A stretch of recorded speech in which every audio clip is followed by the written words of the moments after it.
Bom dia, pessoal. A gente está começando essa transmissão. Meu nome é Marcio Aquiles, eu sou coordenador de projetos internacionais da SP Escola de Teatro. Essa sessão ela vai ser em inglês, mas a gente tem também, toda a programação está no site da escola. A gente vai ter sessões, geralmente às 11 vão ser em inglês, com exceção de amanhã. O festival vai durar de 3 a 7 de novembro. E às 13 horas a gente vai ter sessões em português e espanhol, e às 15 a gente vai ter sessões em português, tá? Então a gente acha que vai ter uma acessibilidade bacana, a gente vai ter muitos parceiros internacionais da escola no mundo todo assistindo, são 16 países de 3 continentes.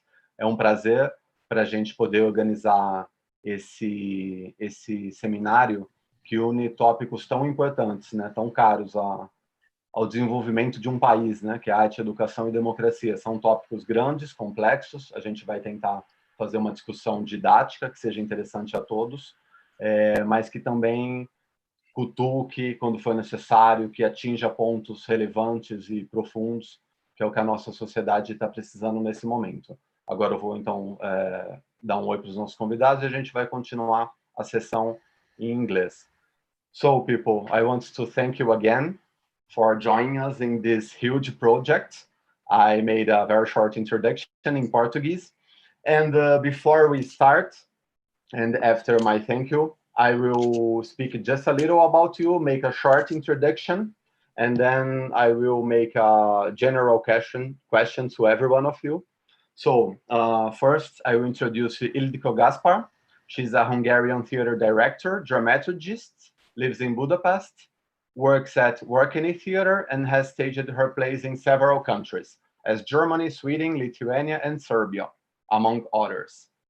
The other guest is Brian Michaels. He's a theater director, lives and works in Germany since 1973, founder and director of the first German immigrant theater, Teatro Siciliano Frankfurt.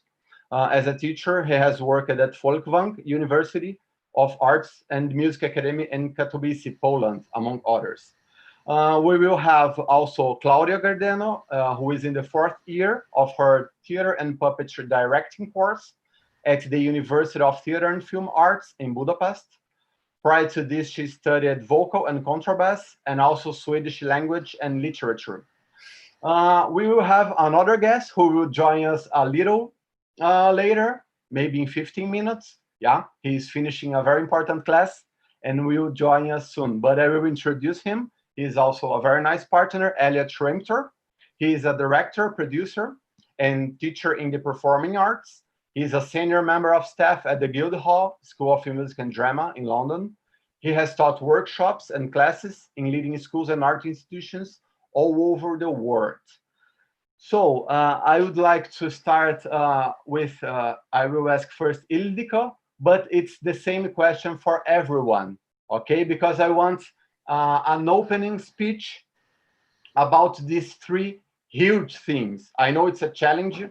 It's not easy to say, but I wanted to speak freely. We want to start a very informal way. And then why you believe it's important, this seminar, and why are we right now debating about art, education, and democracy? So Ildikó, please, thank you again. Yes, just to answer this question very shortly, I think our crisis in the university in Hungary, from which I think you heard because you asked me because of this to take part in this conversation. Actually, it was a kind of awakening for all of us in Hungary that the depriving of the autonomy of the university is actually to canceling the basis of the democracy. It's something that is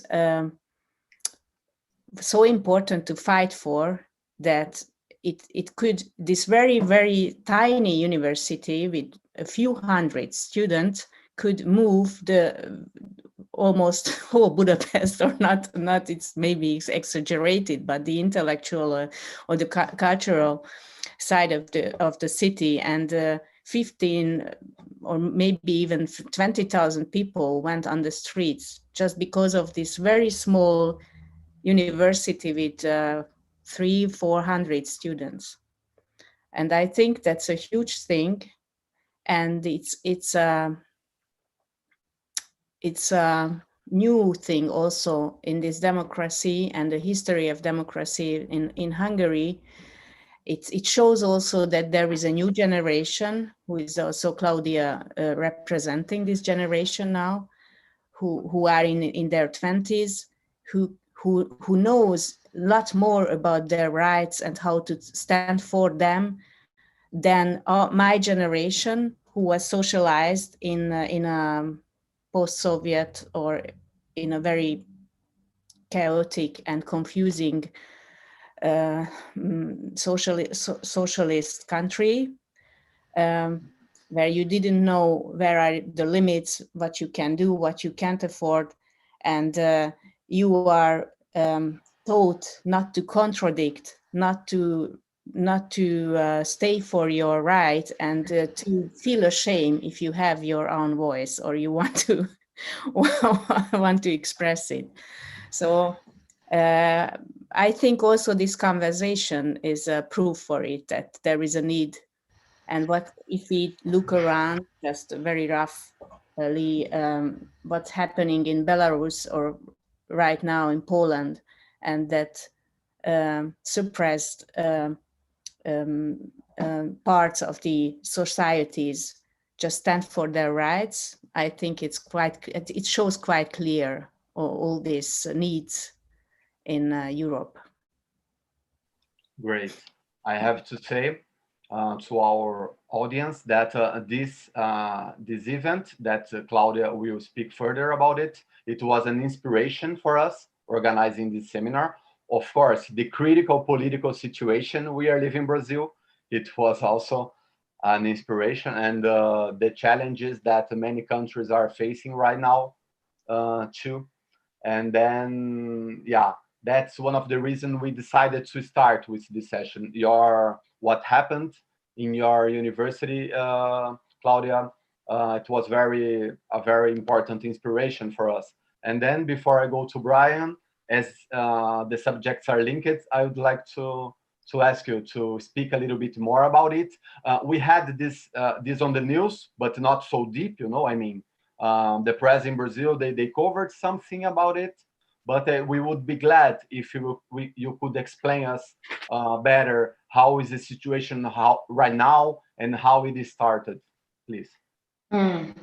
Well, right now we are waiting for something to happen because nothing seems to happen. We are invited to discussions which are not really discussions, and when we cancel those discussions because it's only like 2 of us invited, then in the media it looks like we are the ones who doesn't want to have any discussion, which is not true.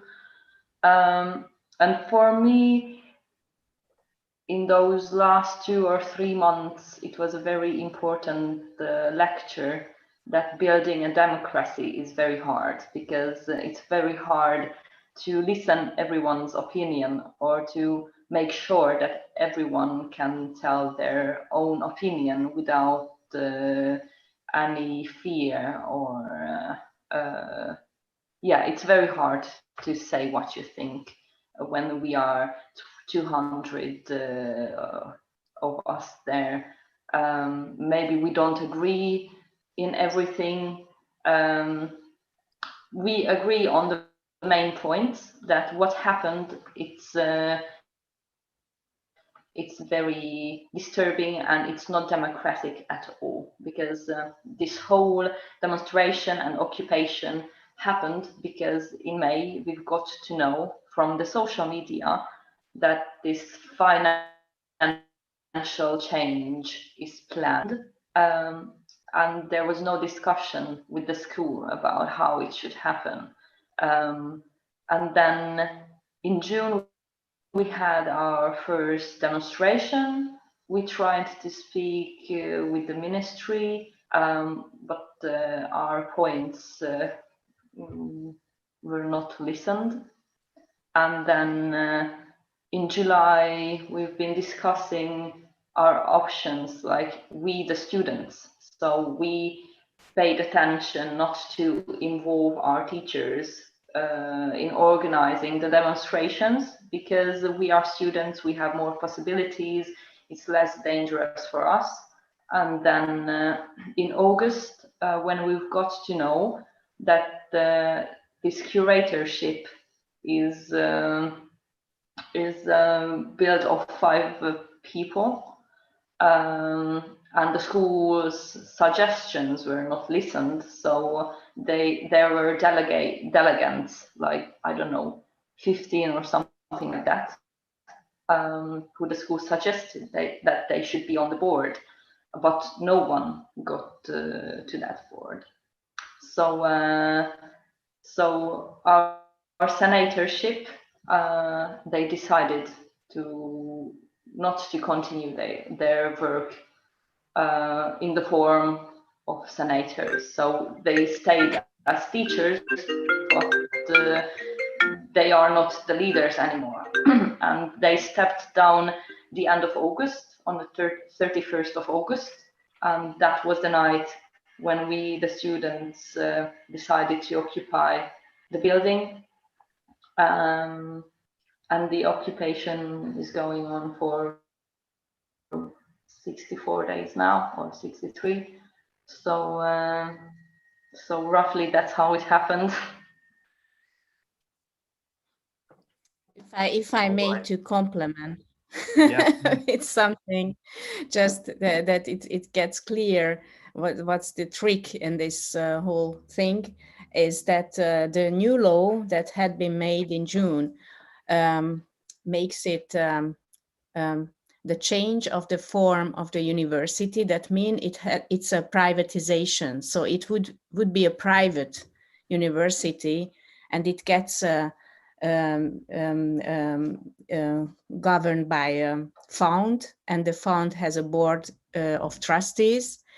And this is so-called American form that makes the university financially better on the international market, and that is the propaganda. That's why I try to explain that it's towards outside. It shows an image that it's a very democratic and a very modern step to do this and to make the university competitively stronger on the international market. But actually, the trick is that with this turn, that it gets into a private, so-called private hand.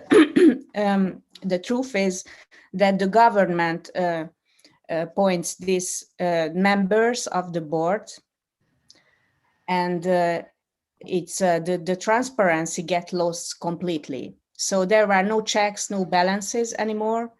And the self-government of the university is completely lost. The autonomy of the university is completely lost. That means that it contradicts completely the Carta, the university's constitution, and also Hungary's constitution. But there are some laws that had been accepted that makes it in a way possible to do it. So that's the main thing, that it's on one hand a financial trick to get these buildings, to sell them to private hands. I would say the government's own mafia, because I would say the mafia has a country actually that's called government, but it's actually the business of one man who is leading our country now. So that's the way how what also Klaudia mentioned, they can trick people also in the media, because the media belongs also to the government. you can read in the media what you want, what they want, actually not what we want. And also they can show an image that you can justify with these words like a modern and a competitive and a new private form of a university. But on the the truth is that is just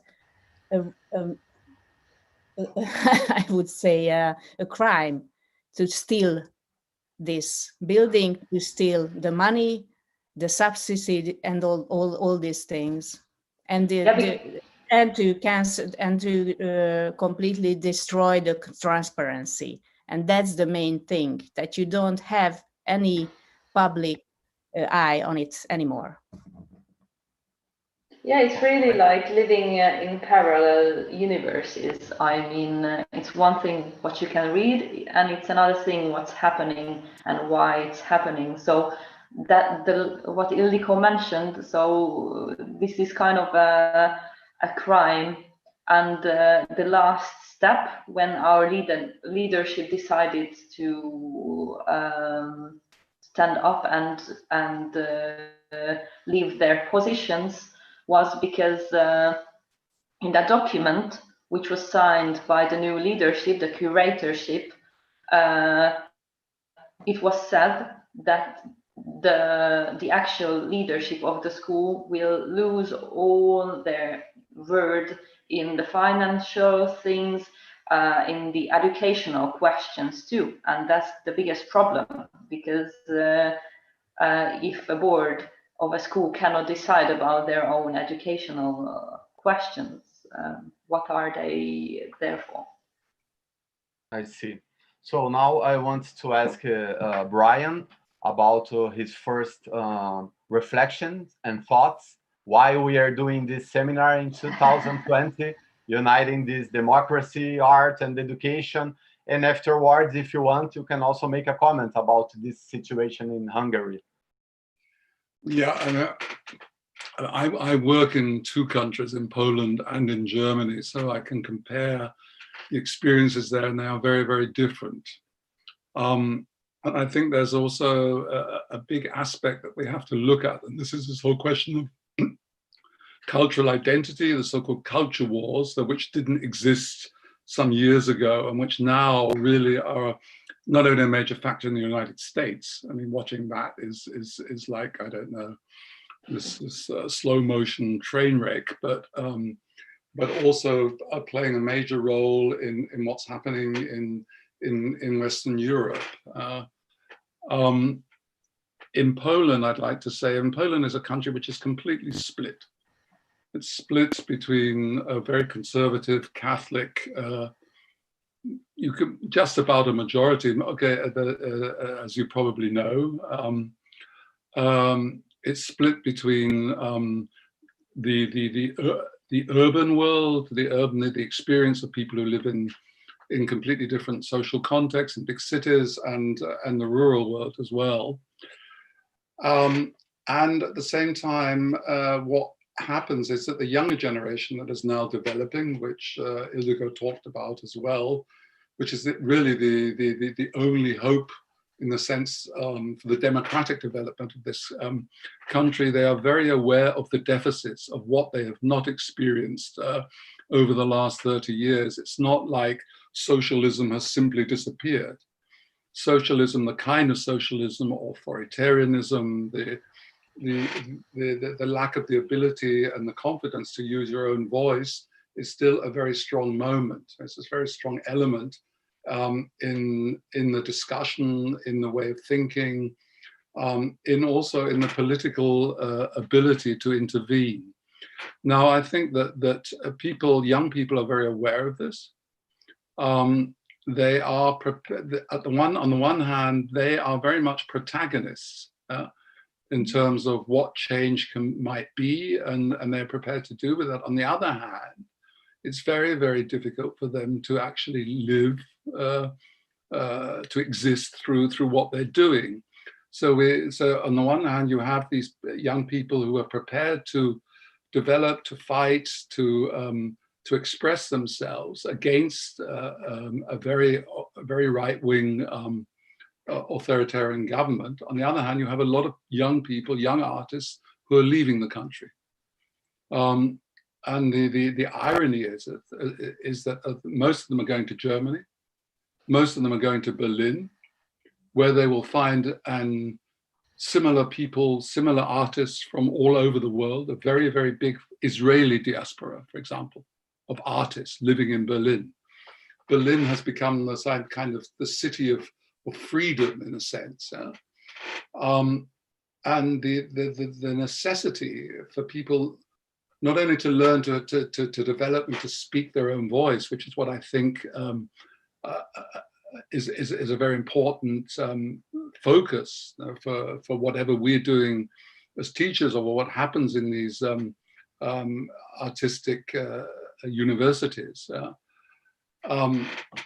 It's also a question of them actually having the possibility and the courage to stay in the countries where they are, in order to change the agenda, in order to change the experience, in order to challenge what is happening. The danger is that people are leaving. This is I don't know if this is the same thing in Hungary, but this is definitely a danger in Poland. Just quickly, in terms of Germany, Germany is protected in this sense by its history, by the disaster of German history, which means that the kind of right-wing developments that we were talking about and the undemocratic tendencies are kind of ring-fenced. That they are not such a major problem in terms of what's happening in German art or in German education.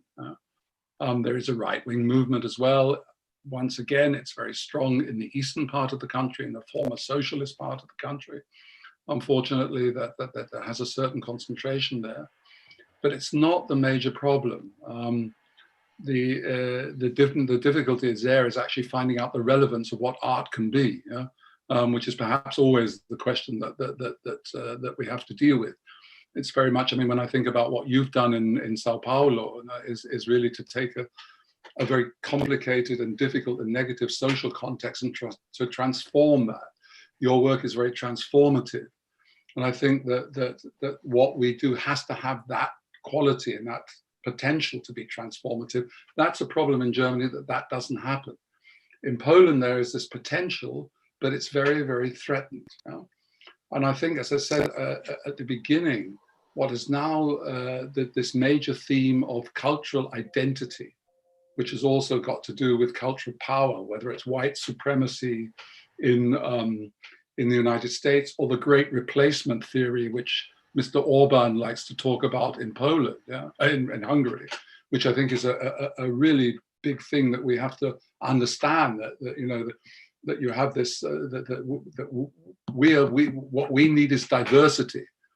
In Poland, they try to do everything to stop that diversity developing. In Hungary, I think it's very much the same. And in Germany, it's to some extent the opposite, where diversity actually has developed in a very good way. So you have, I think, depending on where you are, you have very different situations. I think Eliot will probably talk about the United Kingdom, and there what has happened in a very negative sense as well, in terms of and I think that's a great way where our contribution has to be in supporting that movement and dynamic towards diversity and openness. Great. Eliot is getting in. I just said yes for his request, and then I will, let's see if it works. And then I will start asking him. Hello, Eliot. Hello, I'm so sorry I'm late. No problem. I explained it, everyone, that you would be a little late. It's not a problem. And Brian has just finished his initial thoughts. And so in the beginning, I have introduced you. And as a first question to everyone, I asked about how you see these three topics nowadays. I mean, why are we doing a seminar in 2020 uniting art, education and democracy. And yeah, you can give your initial thoughts and reflections. Thank you again for joining us. Well, thank you for inviting me, Marcio, and it's a pleasure to be here.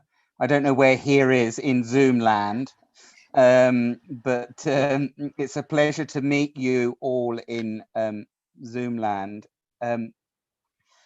I just want to say that the reason I am late is because I was teaching and we have very limited time to teach in person rather than on Zoom, and these hours feel very precious for the students to be in person. These are important. These seem like important moments to really be with another human being.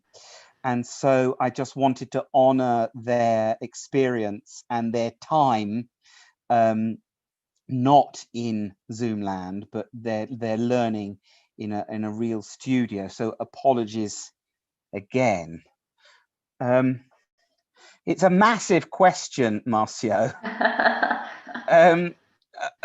Where to start and what to say that is not superficial or reductive or just pretentious. It's a difficult task. Maybe I would say one thing that would express where my experience is and where I feel my colleagues in London, and I feel probably other people in other countries and schools may also be their experience from the communication I've had in recent weeks and months. I feel very, in a strange way, for the English-speaking theatre and the English-speaking tradition, which perhaps for a long time has enjoyed and taken a rather perhaps arrogant position in the world because of Hollywood, maybe because of the commercial success of theatre and movies in the English-speaking language, that the English-speaking theatre education has been able to take a maybe rather arrogant position about its tradition, its legitimacy, its power, and has not been required to question itself in a deep way, has not been required to think about pedagogy or art, the art form in the 21st century of theatre and performance, because of the commercial power of the English language.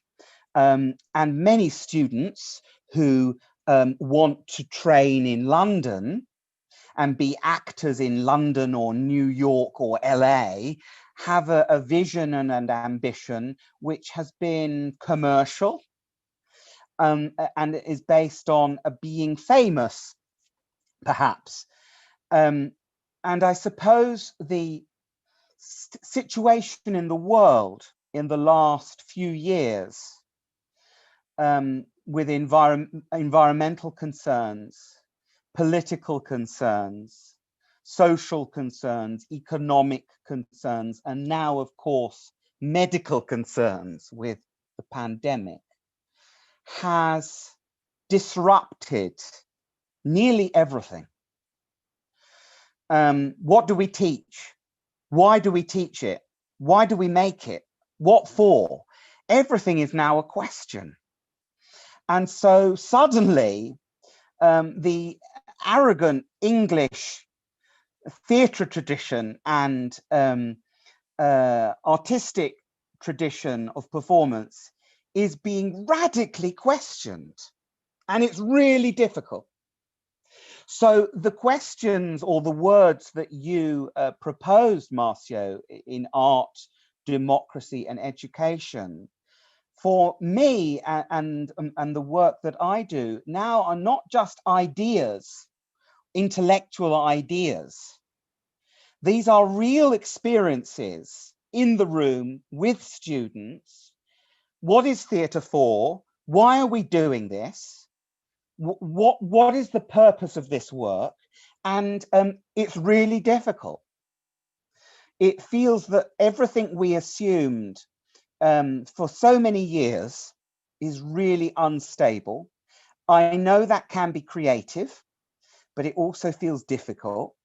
So I suppose my reaction to your words, Marcio, is that these are not just words, these are lived experiences in the work that I'm doing with students this afternoon. Great. So following these ideas that we talked about, I want to ask you, of course, we had a radical modification with the pandemics in the theater world and in education. And of course, there was a big change. But I want to ask you about right now and also before, considering this political phenomena that we have around the world and the situation in some countries, the growth of extreme right wing, unequal distribution of money, and all these problems we have been facing more and more. How you see, to all of you, okay, this is affecting the art production, how you see as artists and in the production of your students. Do you believe their theater productions are getting more political or more aware somehow in these social themes we are facing in the world or not? I will start giving my own opinion, you know, like in São Paulo, for example, we have a very nice diversity in terms of languages and aesthetics. We have a very rich theater.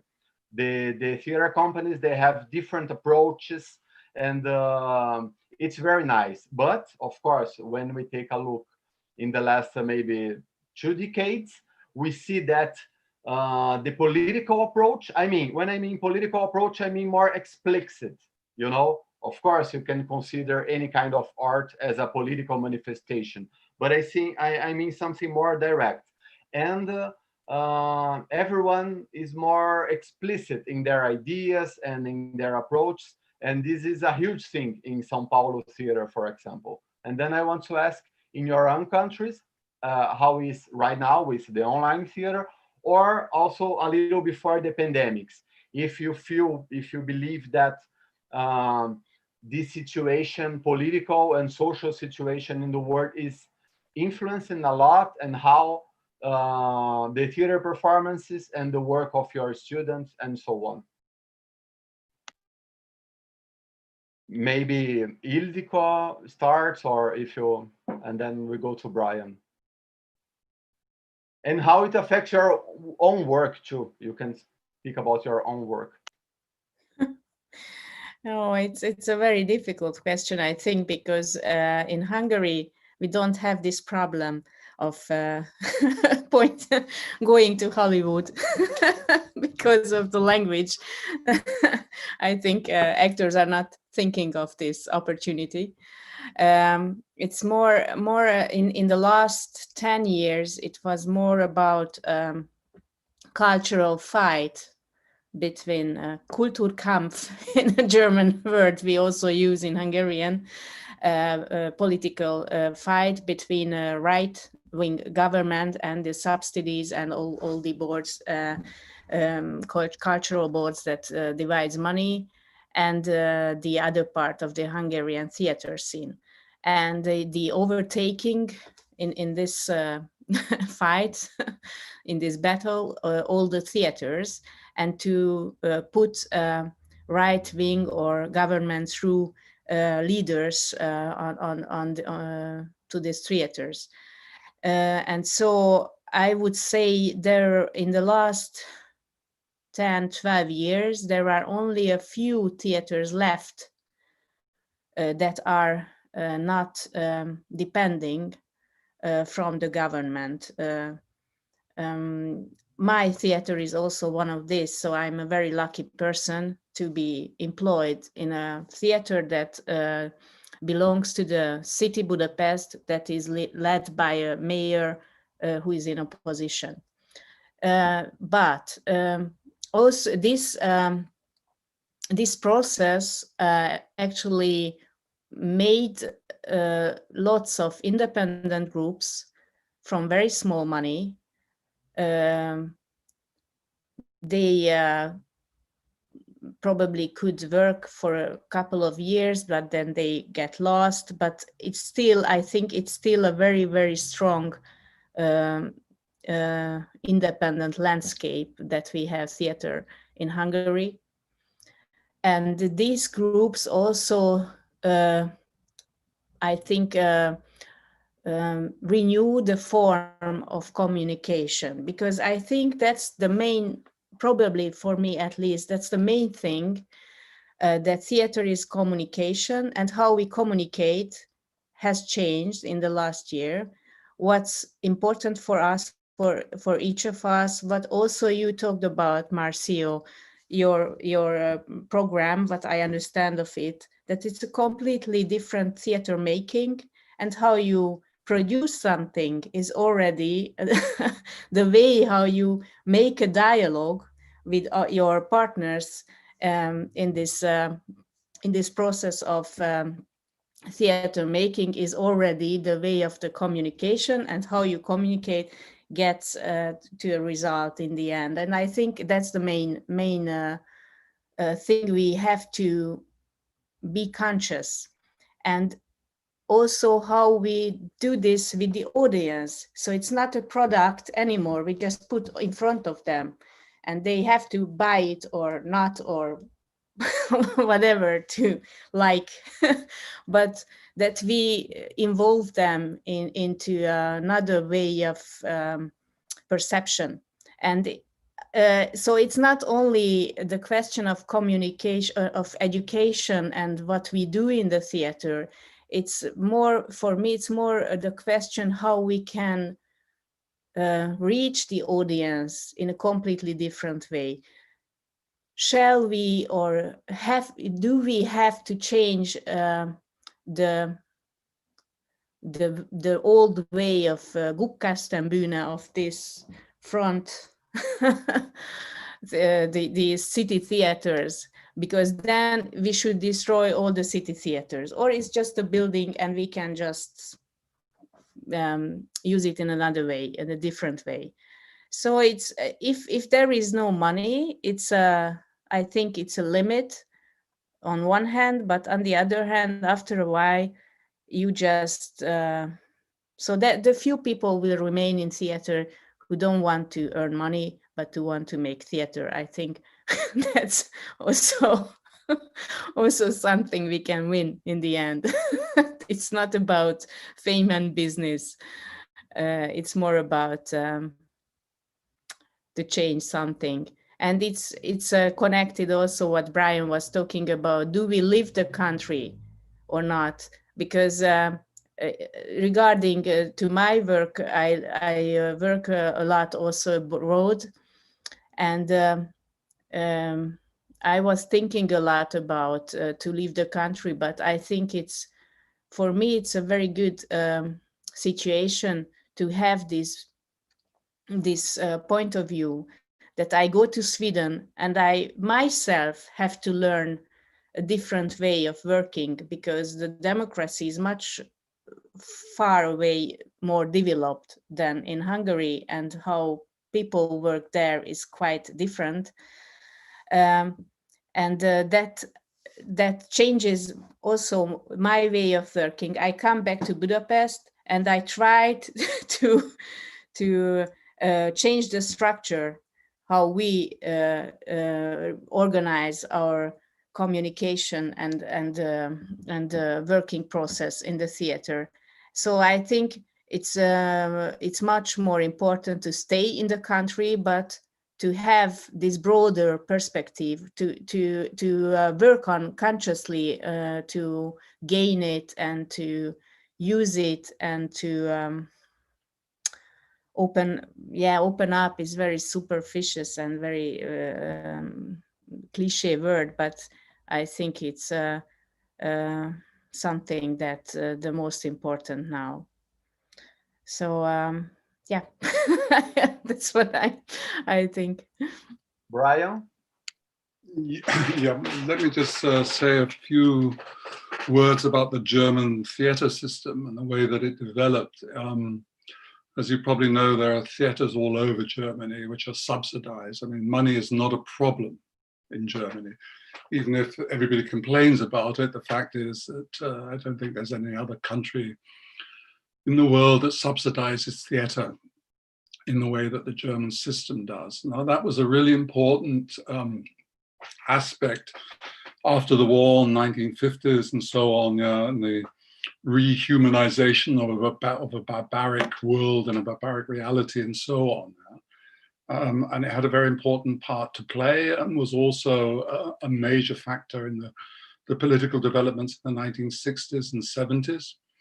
So German theatre has a very strong I'm talking about West German theatre, and a very strong political background and a very conscious social and cultural mission on the one hand. But what has happened for a longer time now is that German actors in general, people working in the theatre, are state servants. So you have a very, very big service industry, which is called theatre.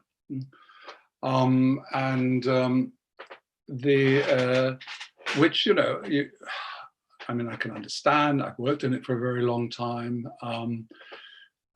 There's for me, a very uncomfortable complicity between what the audience expect and what the theatre actually delivers, which isn't, apart from a few theatres in the major centres, which is Berlin, Hamburg, Munich, perhaps, is not very challenging, and it leads to an idea of that people go there and they get, they are confronted with aesthetic experiments. Perhaps there is a certain kind of aesthetics which covers most of the country, which I think is, for me, it's not something that interests me in any way anymore. And the mentality of being in a relatively secure situation and being able to live in a reasonable way means very often that people are not challenged enough in the context that they're working in. Now, most of them would think in terms of their political commitment and so on. That's not a question. I don't think that. And I suppose one thing that the pandemic has done is to actually make people more aware of what the theatre or the communication, which Ildikó was talking about, actually means through the experience of loss and so on. But I personally am not a great fan of the German theatre system. And the Germans, a little bit going back to what Eliot was saying about the arrogance of the Anglo-Saxon world in terms of theatre, it exists in Germany as well, because the German theatre thinks that they are actually the best system anywhere on earth.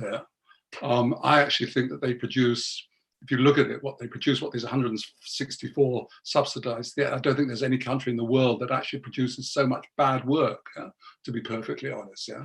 If you look at it, I mean, there's the theatre in every small town around the corner, and they're all producing 20 new plays a year.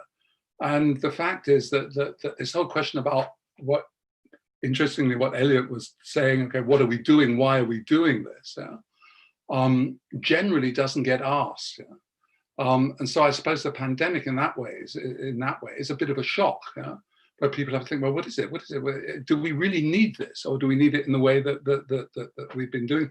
I actually think that too much money is invested in relatively poor art. That's my opinion of the German system. It's not like you know, I live in Bonn, which used to be the capital of the Federal Republic, and has, you know, theatres, museums, opera houses, which no other town of this size would probably have. Okay, I don't want to criticize too much what people are trying to do and what they're looking for and so on, particularly in the bigger towns. Yeah? But I think that the crisis that's now developing on all levels is a very necessary one in the German system to actually ask, does this system make any sense? Does it really make sense to make civil servants out of artists? So I've worked in some of these smaller theatres, and you actually meet a lot of really unhappy and desperate people who have lost their sense of meaning, they lost what they took with them when they were young, and so on. I myself, as I work a lot in Poland now. I work in the Polish theatre, which is in a completely different situation, because Poland is always now really involved in, no matter what you do, you're involved in a confrontation. You can't get away from it. I no longer work in the conventional forms. I mean, I work in, there's a certain theatre, a theatre director who I work with there. And my work has become, although I have myself a very strong political background, left-wing political background and so on, it's actually become more and more personal. And I mainly do sort of performance installation work, or that, and going back to this question about Cookkasten, about whatever it is in English, I've forgotten what it's called actually, scenariums, the proscenium, or whatever, and so on. It's something that I can't deal with anymore, to be perfectly honest. You know, I mean, okay, I've been working a long time. Perhaps you get to a point where you don't want to look at it anymore. So it's always a question of actually trying to create a different kind of context in order to make the work experienceable. It's not a question of what I communicate in an intellectual sense, on how do I actually make the experience that moves me to work at all available to those people who come to see it or come to be with it. I mean, that's my sort of major question. So I'm really dealing with personal themes that I hadn't looked at before, and I can't do it in any other way. And in that sense, I suppose that kind of artistic freedom, which I'm now allowing myself, which I'm able to allow myself, which allows me to grow still and to develop and to learn, is the big plus out of what has happened. And even if it's personal, I still consider that to be a contribution to a dialogue about what kind of world is it that we live in together, or are we living in this world together in any reasonable way? So that, in a sense, is also a transformation of what I consider to be political, really. Because I don't think being explicitly political, for me at least, doesn't work anymore. I see. Klaudia, as a theater student and an artist too, how do you see it in your own investigations and among your colleagues at the university? I mean, I think the reason why so many people are with us and behind us is because everything we do now, all the demonstrations we do, it's also about politics, but it's more like an artistic demonstration. For example, we had a giant puppet demonstration, which was a metaphor of the autonomy of our university. Or we had a silent long walk on the 23rd of October to honor the memory of the heroes who died in 1956. So everything we do is about politics, but not directly. We don't speak directly about politics at all. It will be a great inspiration in our future work, but at the moment it's just a huge existential crisis. So I don't think we will be able to directly use the thoughts and the lesson of this whole occupation in our work, because it needs some time, and like maybe in a few years we can look at it with the more objective eyes, and I'm sure that it will be strongly in my generation's work. This whole process was happening at the moment. If we stay in the country, I'm sure we will stay. It's just a very hard question at the moment what the future brings, because this polarization in Hungary is very strong. And also, as Ildikó mentioned, her theater is funded by the city, and there are a few theaters which are funded by the city in Budapest, or also like in the country. And in those theaters, you are allowed to be less, I don't know if such a thing that nationalistic theater exists. But me as a person would say at the moment that it does, and it's happening in the country.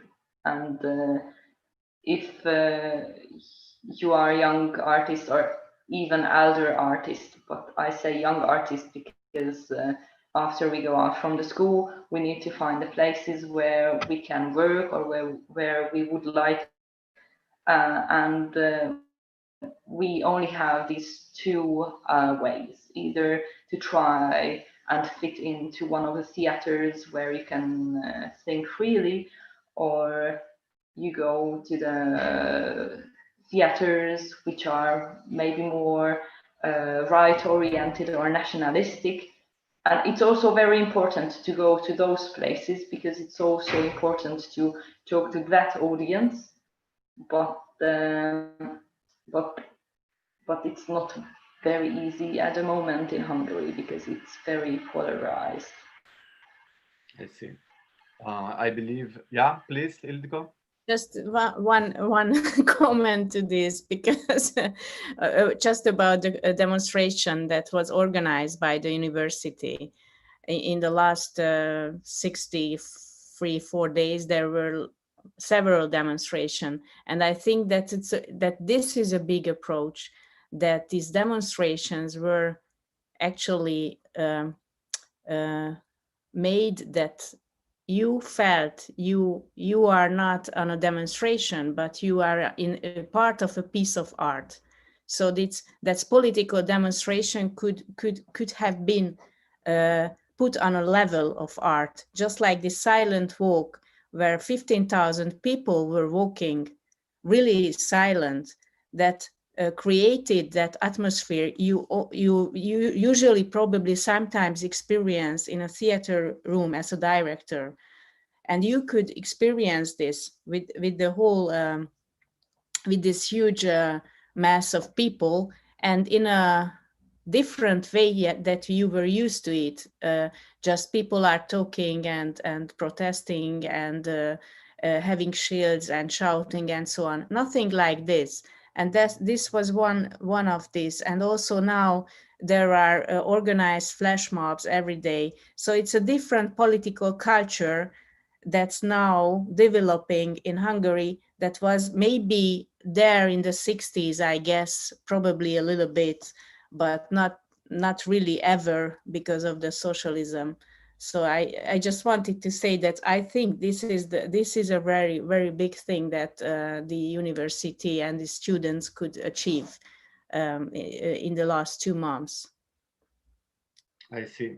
I also believe that usually authoritarian governments, they are so afraid of art, of course, because it has a huge role in the enhancement of people awareness, and it gives people different perspectives of the reality and about the world we live in.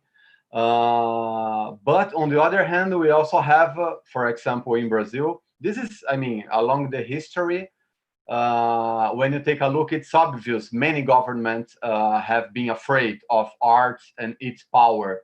But when we look at the contemporary world, that we see that most of the development countries achieve this position thanks to education, not just education in natural sciences and technology, but also in the social and human science and ethics, because you need some balance. Otherwise, you don't have a sustainable and social development. This is sad to realize when you see that your own country doesn't give a shit about education, you know? I mean, some politicians at least, they want to invest and to take a look just in commodities and this kind of old-fashionable ways to develop the country that will support just few families, and you know what I mean? And yeah, now I'm giving my opinion as an artist, and not as the mediator of the conversation. But anyway, I want to go to Eliot right now, and then I want to hear you about yeah, as an artist and as a thinker, how far you think art and education can help the development of a country and the development of critical views in the population, in the citizens.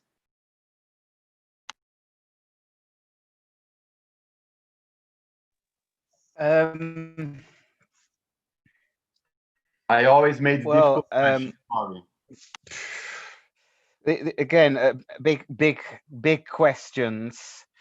I think I would respond to your question about politics and this conversation about politics with two observations. The first is that in my experience with students and theatre work here in London, when we talk about politics, or when students talk about politics, they're not really talking about politicians. I think what is literally political, the work of politicians, has become a joke or irrelevant in the main. The political class have so failed to deliver meaningful leadership to society in so many ways in the 20th and now 21st century, that young people, in the way they are political, is not to talk about Boris Johnson, for example. I never hear the students talk about Boris, but they are political. And I think this resonates with what other people in this meeting are saying, or at least what I'm hearing, is that when we talk about politics now, we are not talking about politicians. The student political consciousness has moved away from politics because politics has so failed to offer meaningful vision and leadership for the future of civilization. So I would observe a paradox that the new politicalness of theatre is not about politicians or politics in the normal or classical sense. It's a different sort of political awareness and a different sort of political dialogue that doesn't involve and doesn't address politicians, because the students are not interested in them. They feel largely irrelevant. The other thing I would observe about the situation and experience in London is something that I think is very strong for us, which is the legacy of colonialism. Which is very troubling and very difficult, and so integrated into so many aspects and dimensions of society and the way in which our society works and functions, from economics to education to family to social structures in all sorts of ways. The legacy of colonialism and how we deal with that and work through those inequalities, that history, that pain, that inequality, and how theatre recognizes both the ways in which it has been complicit with colonialism, and yet also can offer a space to question and challenge and offer vision and leadership for another type of society in a post-colonial and I suppose a post-capitalist society of the future. This all sounds very utopian, but I do feel that we are in a shifting point where capitalism and the legacy of colonialism is being shaken. And where it will go, I don't know, of course, but it feels something that we experience in the room with students day to day. I see. Any comments about it? No? Okay.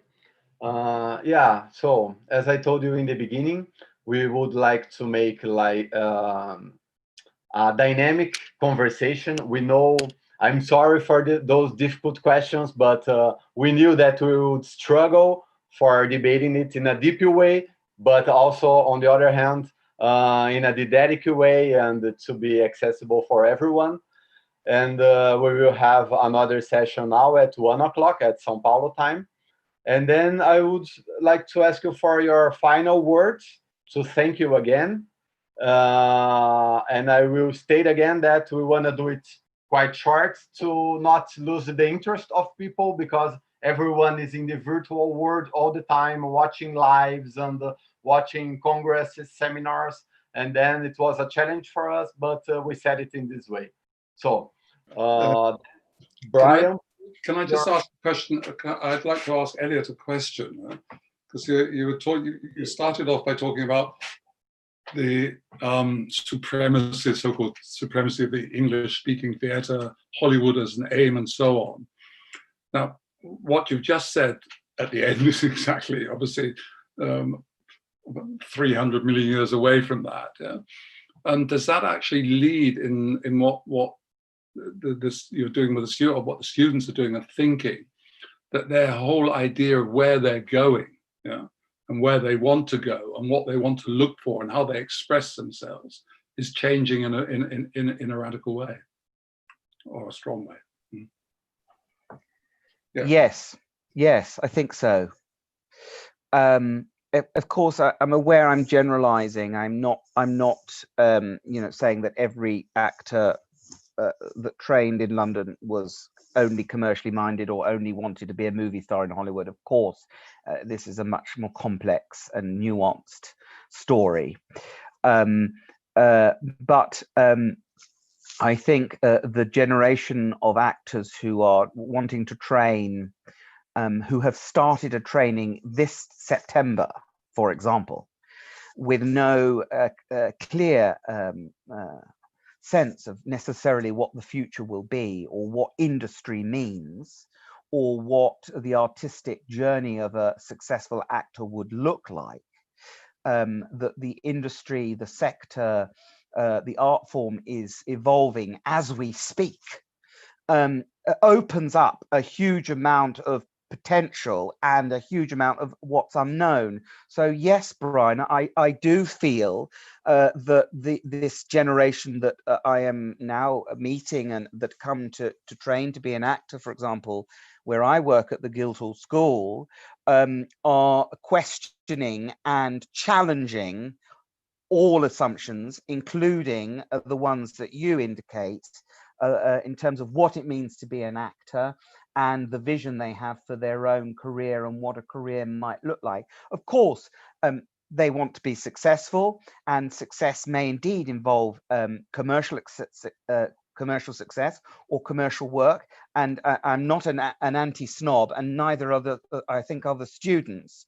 but I think their questions and their interrogation of what artistic journey might look like and what their artistic voice might contain is more nuanced and more complex than perhaps it used to be. Those are very positive things, actually. Exciting. So, Ildikó, please. We want. Yeah,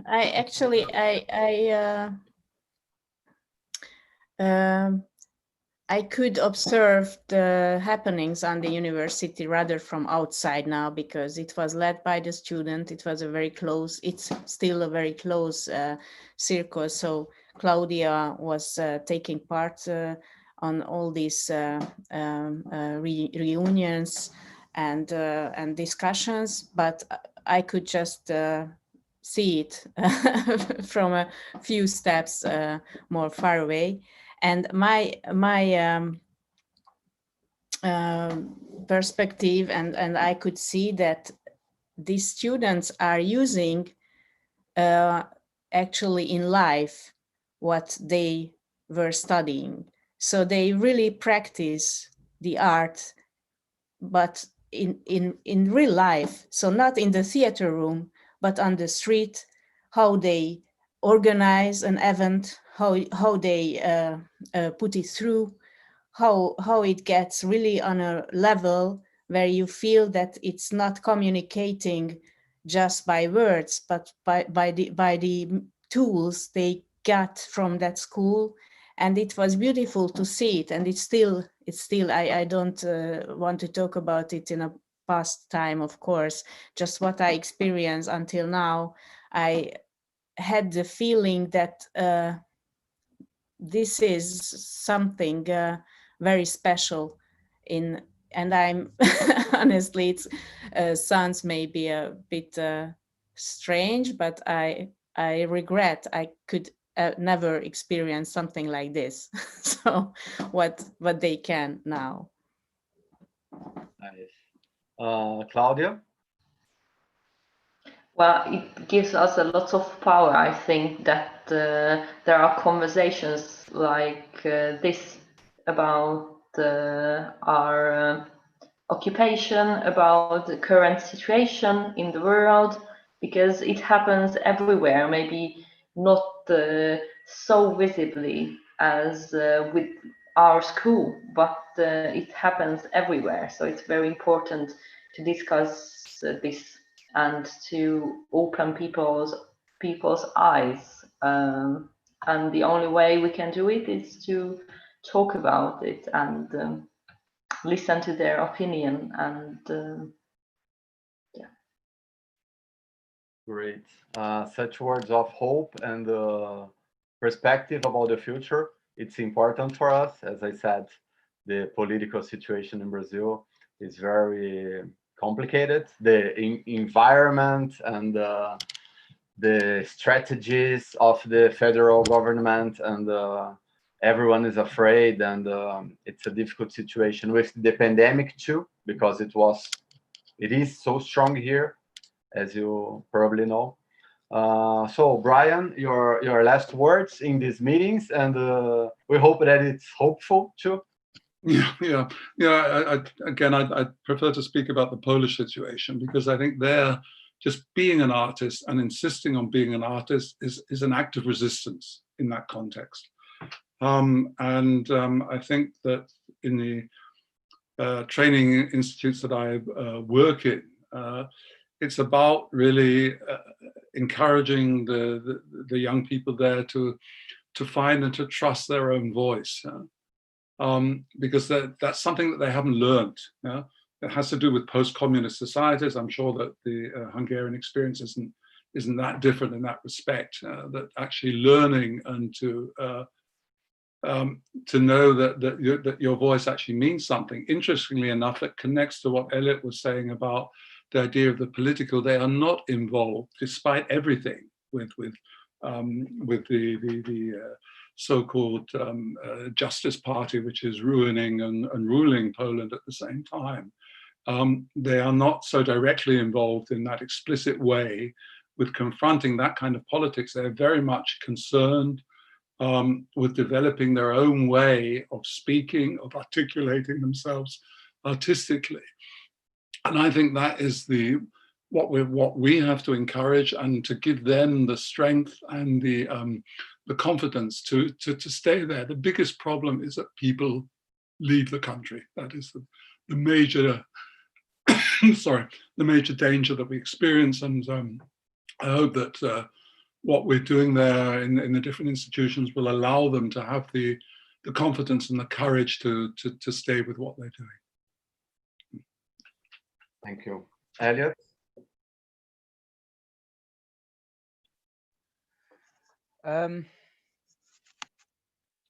Yes, I suppose as a final thought, I would look for how we can find a balance between the political and the playful. That I'm not suggesting that they are necessarily in opposition, but there is a weight in the political, in political awareness, political concern, which is right and good. But there is also another dimension, which is in the territory of the playful, which is lighter in a different way. And how do we have both? And how do we allow both to be at their full potential? How do we laugh again? How do we play again in a way that may allow us to take on the lessons of the past, and not to be caught within the old economies of oppression, and to find new economies of liberation and to laugh within that? I suppose that would be my question. Great. So in the name of SP Theatre School, I want to thank you again. You have no idea how important it was for us in this historical moment we are facing here in Brazil and all over the world too, you know. So thank you very much. It was really special, and you were so kind to give your time to us. And I'm sure it was important for Brazil and for the international audience that we are having right now. And then hope to see you soon, not in the Zoom land, but personally. Now I will say a goodbye in Portuguese, okay? And then we stay in the room. We just turn off our videos because there is a short delay to YouTube, and then we go. So thank you. Bom, pessoal, a gente tem a nossa próxima sessão agora à 13h. Queria agradecer de novo a todos. A próxima sessão vai ser em português e espanhol. E espero que vocês tenham gostado. Obrigado por tudo. Tchau, tchau. Até a próxima. Bye, bye. Obrigado.